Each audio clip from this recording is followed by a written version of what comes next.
Gran gusto de saludarlos en este nuevo programa de Corrientes de Pensamiento.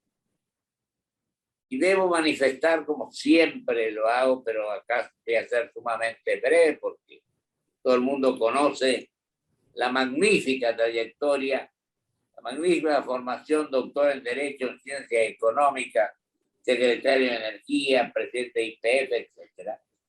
De mi querido amigo, el doctor Daniel Montamar. He sido breve, Daniel, a pesar de que podría ser mucho más amplio. Y te dejo a vos, primero te agradezco tu presencia, y dejo que vos, que has ido, vuelta, analizado, etcétera, ¿cómo estás viendo las consecuencias de esta guerra? ¿Cómo estás viendo nuestra provisión que necesitamos en materia energética, sin la cual no se puede avanzar, no se puede hacer nada? Entonces yo te dejo que vos te explayes con total tranquilidad. Bueno, primero, gracias por la invitación, doctor. En segundo lugar, me gustaría enfocar, si a usted le parece, el conflicto este bélico producido por la invasión de Rusia a Ucrania, sobre todo desde la perspectiva que uno maneja más, que es las consecuencias de este conflicto en el paradigma energético mundial, ¿no? Para mí, indispensable. Sí. Fíjense de que el mundo, después del COVID, empezaba a recuperarse y se empezaba a plantear la necesidad de articular políticas energéticas frente a otro problema de dimensión planetaria, que es el tema del cambio climático. Y entonces empezamos a hablar cómo reducir la dependencia del paradigma fósil, porque el mundo depende entre petróleo, gas y carbón, más de un 80% de la energía fósil. El mundo se mueve sobre todo con los fósiles. Y entonces se había empezado a especular de que para ir a una transición energética e incluir más energías verdes, había que reducir significativamente los gases de efecto invernadero. El principal es el anhídrido carbono, CO2. Y entonces se habían establecido metas hacia el 2050 para que los países del mundo, del planeta, en el 2050, pudiera llegar a emisiones netas cero de anhídrido carbono. 2050. Y entonces para eso había que empezar a acomodar las transiciones energéticas entre los distintos países del mundo. Bueno, el primer efecto que produce este conflicto en Europa es romper, diferir esta agenda del cambio climático. Y yo quiero que la audiencia sea consciente de esto. ¿Por qué? Porque el conflicto bélico se libra con energía fósil.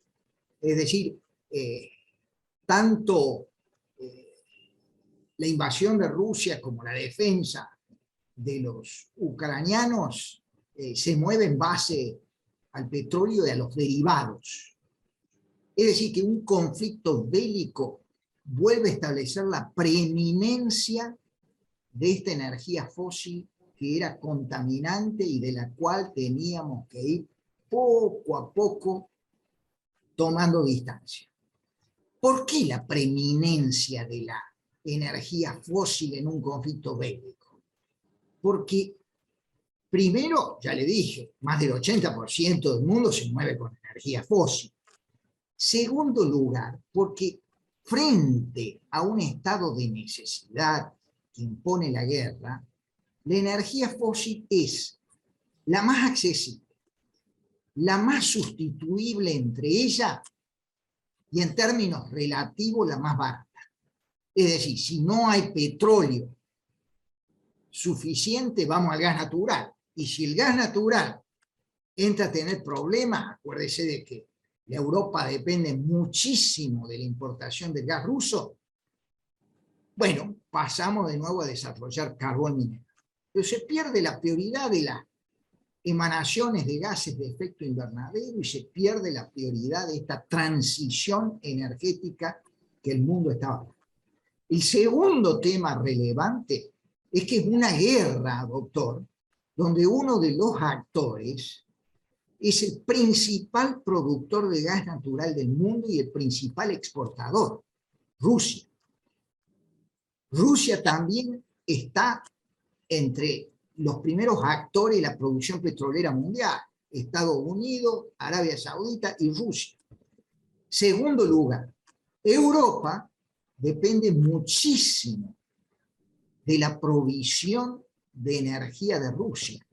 Europa le está comprando por día a través de caños alrededor de 400 millones de metros cúbicos día de gas natural y 50 millones más por barco. Pero a su vez Rusia le provee a Europa entre 3 y 4 millones de barriles día de petróleo, con lo cual Europa es fuertemente dependiente de Rusia en materia de suministro energético.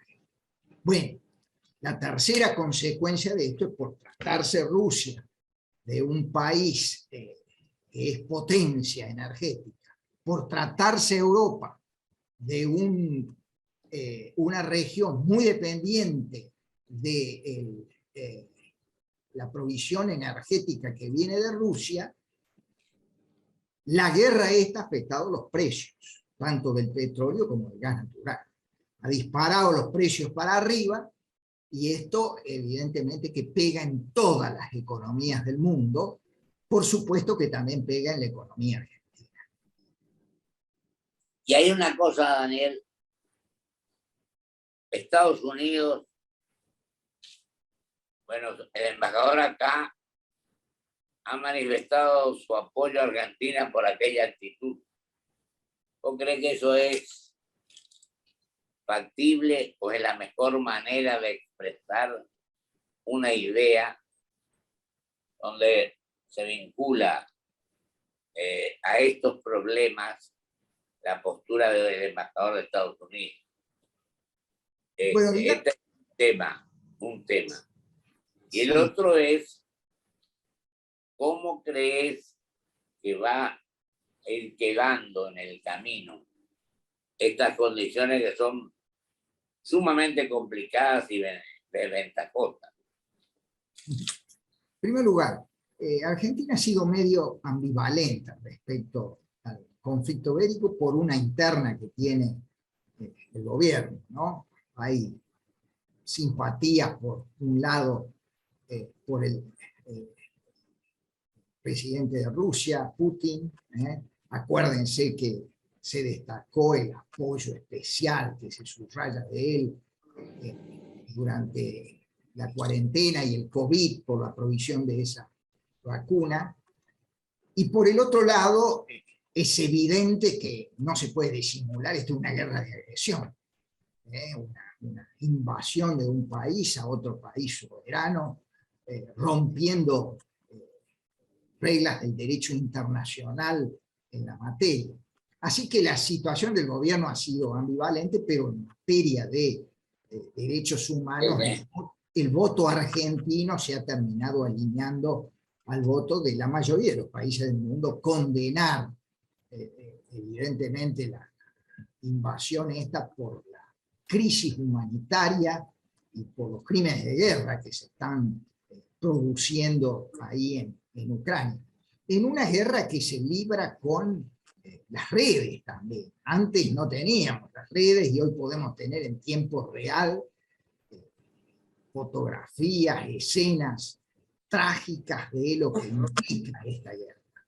Ahora, desde el punto de vista consecuencias de este conflicto en la Argentina, desde la perspectiva económica, bueno, Argentina es un importador de energía.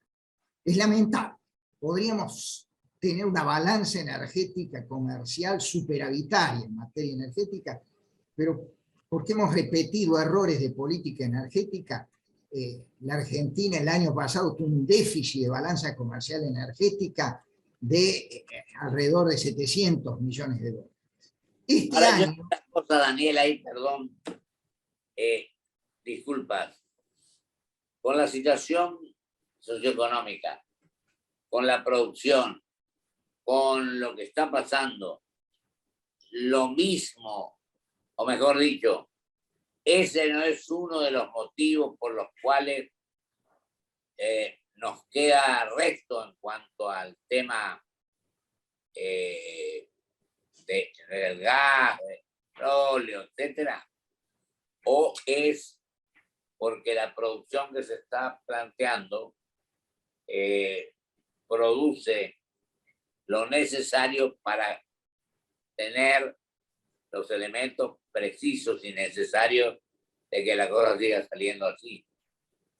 No, mire, en el corto plazo hay que asumir de que somos importadores de energía, entonces si la energía es más cara, eso nos va a pegar en las cuentas externas. El año pasado, le reitero, el déficit fue de alrededor de 700 millones. Este año estamos proyectando un déficit de balanza comercial energética de más de 5.000 millones, 5.500 millones. Esos son dólares. Que Brasil nos garantizaba que esto se produjera.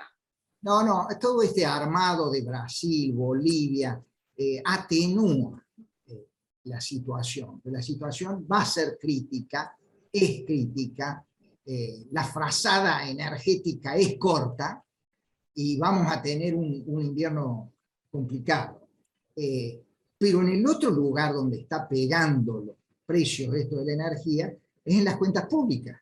Acuérdese de que el año pasado tuvimos subsidios por 11.000, 12.000 millones de dólares. Bueno, los subsidios de este año, aún con los aumentos que se han anunciado, se van a ir a los 15.000, 16.000 millones de dólares. Es decir, que hoy la energía argentina vuelve a ser parte del problema económico, es parte de la situación crítica que tienen tanto las cuentas públicas como las cuentas externas. Ahora, usted observó una cosa, porque me dice, bueno, uno es el presente. A ver, en términos jurídicos lo llamemos el daño emergente del conflicto bélico. El daño emergente es más importaciones, más caras, más subsidios, impacto en el déficit fiscal, pero otro es el lucro cesante. La verdad que este conflicto, que es trágico para el mundo, obliga a Europa a replantear su matriz. Va a tener que tener menos, va a tener que tener más dependencia de otras regiones del mundo y menos dependencia de Rusia. Ahí nosotros, si desarrollamos el potencial que tenemos en vaca muerta, en gas natural, podríamos estar aprovechando esta situación con contratos a largo plazo para ser un nuevo proveedor energético a la Unión Europea. No solo con Brasil, que es otro gran actor del mercado energético hoy mundial. Así que si lo vemos desde este punto de vista, bueno, este conflicto y el rediseño geopolítico y geoeconómico que trae en el mundo abre oportunidades para que la Argentina de una vez por todas desarrolle su potencial. El problema, doctor, es la pregunta clave, ¿y cómo desarrollamos el potencial? Porque con usted venimos hablando de esto desde hace muchísimo tiempo. Mucho tiempo. Hará más o menos 10 años, Daniel. Sí, y seguimos sin desarrollar. Seguimos con un país estancado, con un país en declinación. Mira, yo creo que tenemos que ser claros con estos mensajes. No puede haber desarrollo intensivo de los recursos que tenemos si no contamos con mucho más inversión. Claro. ¿Y de dónde tiene que venir esa inversión, doctor? ¿Del sector público? No, el sector público está fundido, esto hay que entenderlo, es deficitario, desahorra en cambio de ahorrar. De los argentinos, el ahorro argentino, y sí, parte del ahorro argentino que hoy huye al exterior tendría que ser canalizado en proyectos productivos argentinos, pero tampoco alcanza con el ahorro argentino. No ahorramos tanto los argentinos. ¿Quiénes? La familia y las empresas. Y bueno, vamos a tener que contar con inversiones internacionales para desarrollar. Y si usted quiere inversiones internacionales, le va a tener que imitar políticas de atracción que se han dado, por ejemplo, en la época de Frondizi, ¿no? Frondizi hizo una serie de cuestiones para que vinieran inversiones internacionales y permitieran dar vuelta al déficit energético que existía en aquella época, pensando en el mercado doméstico. Y te digo algo, no para decirte que, pero te tengo que manifestar que me impactó aquella charla que diste en el Centro de Estudio de Nueva Mayoría, cuando hablaste de desarrollo república y cuando hablaste del autoabastecimiento petrolero en la presidencia del doctor Frondizi. Y también hablamos de otra cuestión que tenía fundamental trascendencia, que era el desarrollo de la industria automotriz en la parte de Córdoba. Es decir que, a pesar de los 20 y tantos intentos de golpe de Estado, ese presidente en 4 años, en menos de 4 años, logró el autoabastecimiento petrolero y logró un desarrollo general del país, como hablamos de la industria automotriz. Yo digo lo siguiente, digo que esto demuestra que cuando se acierta en la medida que se toman, las circunstancias es totalmente distinta. Y recuerdo muy bien tus palabras en aquella magnífica charla que diste, o conferencia, allí en el Centro de Estudios Nacionales. Sí, doctor, aquellos fueron días se llamaba la batalla del petróleo. La batalla del petróleo. Después hablamos de la batalla del gas también alguna vez. Bueno, yo creo que hoy hay que ajustarse a los tiempos, mutatis mutandi, ¿no? Cambiando y ajustando las condiciones a las nuevas realidades. Argentina tiene la posibilidad de aprovechar estas ventanas de oportunidad desarrollando mucho más el gas, el petróleo, mientras pueda, porque si no después se va a venir el paradigma verde y esos recursos van a quedar durmiendo el sueño del tiempo. Ahora, ¿qué tenemos que tomar de aquella época como lección? Bueno, tenemos que desarrollar este potencial con la asistencia de inversiones internacionales. Y los inversores internacionales están bastante desconfiados de lo que ha sucedido en la Argentina. Se han quemado no una vez, se han quemado varias veces con leche en este país. Entonces, tenemos que recrear, y volvemos a lo de siempre, doctor, escenarios de largo plazo, un programa de desarrollo que supere la alternancia republicana en el poder, que sea programa de desarrollo para usted y para mí, para el actual gobierno y para la oposición que va a ser gobierno y para el gobierno que va a seguir. Si no logramos consensos básicos de largo plazo, no van a venir esas inversiones extranjeras. No va a poder desarrollar la palabra confianza. Exacto. Y yo digo una cosa, Daniel, posteriormente el gobierno del doctor Ilia, con otro criterio, pero fue un gobierno también a que le cerraron muy bien los números, con gran honestidad y transparencia, que creo que son las cosas que hay que señalar. Por eso a veces a mí, no digo que me cause no convencerme, mejor dicho, cuando hablamos de la nueva y la vieja política. ¿Por qué no aplicaríamos hoy esa vieja política para que el país esté en otra situación y no como está? Por ejemplo, hagamos un resumen, tomemos de Frondizi esa idea de desarrollo y la necesidad de traer capitales extranjeros para desarrollar el potencial del doctor Ilia, la austeridad fiscal, digamos, el equilibrio en las cuentas públicas. En las cuentas públicas. La honestidad que usted ha cristalina, que usted ha destacado. Bueno, claro que sí, acá no es un tema de nueva política, vieja política. Aquí es un tema de rescatar las cosas que funcionan en el mundo y descartar de una vez por todas los errores que hemos cometido para reincidir en políticas equivocadas. Y si nos damos cuenta también, cuando hablamos de política exterior, allí también hubo una política exterior brillante por parte de los presidentes de aquel entonces. Y más atrás lo tuvimos a Saavedra Lamas, Premio Nobel de la Paz. Sí, señor. Y acá, doctor, también nos queda un minuto para que vos, o 1 minuto y medio, porque a vos tenemos que dar más, que para que cierres el tema. Bueno, acá yo rescataría también en esto de la política externa al doctor Alfonsín con el tema del Mercosur. No, sin duda. ¿Por qué, doctor, digo esto? Porque en la nueva geopolítica que abre el conflicto bélico del cual hemos estado hablando, con sus consecuencias en Europa y sus consecuencias en todo el mundo, incluido en la Argentina, nosotros, con Brasil, a partir del Mercosur, podemos tener una masa crítica para ofrecer a Asia seguridad alimentaria y a Europa y Estados Unidos en este nuevo contexto seguridad energética.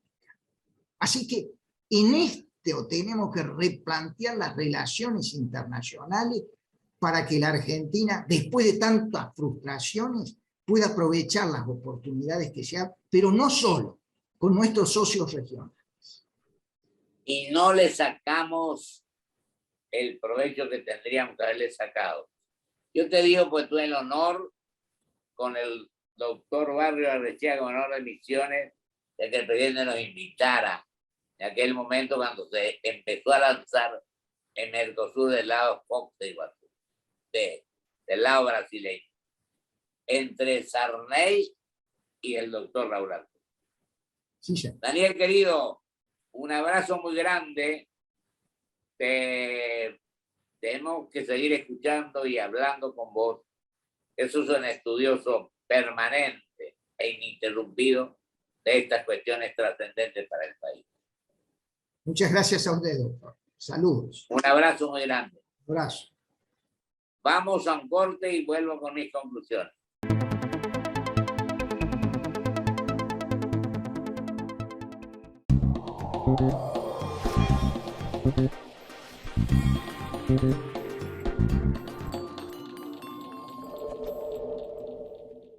Estaba oscuro, en una estación de servicio en medio de la nada.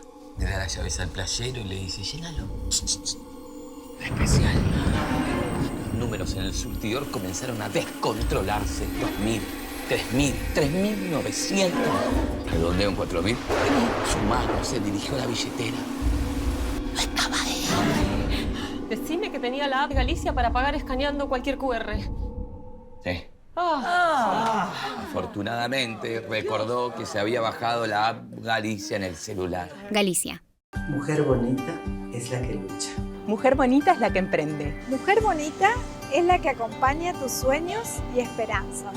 Mujer bonita es la que busca seguir creciendo. Es la que cura. Es la que cuida. Es la que no afloja. Es la que no baja los brazos. Es la que sigue para adelante. Mujer bonita somos todas.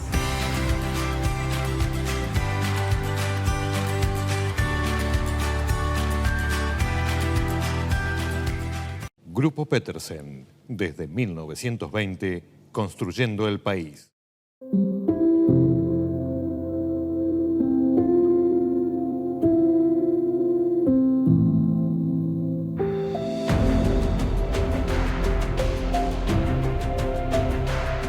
Presentamos Club Toyota, la membresía que te hará vivir las mejores experiencias por el solo hecho de ser parte. ¿Cómo funciona? Escanea el código QR para registrarte y empezá a disfrutar. ¿Tenés un Toyota? Sos parte.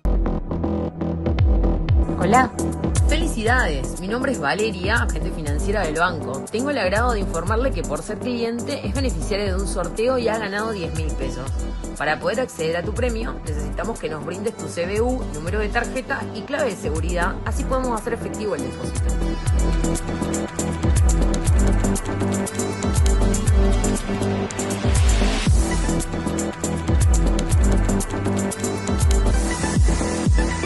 Todas las noches, al cerrar el puestito de artesanías, el duendecillo seguía ahí, como diciendo, nunca me venderán. Un día, un turista pareció haber caído en sus encantos. Qué lindo duende, dijo, pero no encuentro el QR por ningún lado. Decime que apareció el QR Galicia que sirve para que le paguen desde cualquier app. Salvadoramente, entre los palos santos y los saumerios asomaba el QR Galicia y pudo pagar con... Menos mal. Se lo acreditaron al toque. Galicia.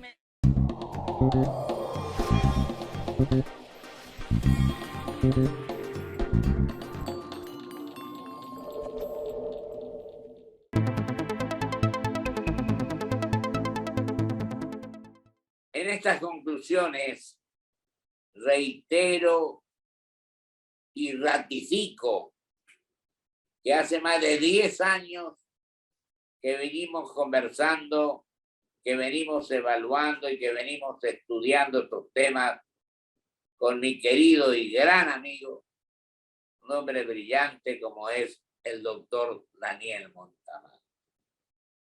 Este es un tema indispensable. Él integró el grupo de los 8, que fue quizá en esa etapa la única política de Estado, y lo mejor sería que hubieran muchas, pero creo que fue la única. Y la verdad que quedó en claro, quedó de manifiesto, quedó categóricamente establecido que es la única forma de lograr éxito en la función de gobierno. Y los secretarios de Energía así lo hicieron y eso concretaron. Muchísimas gracias. Hasta el próximo programa, si Dios quiere.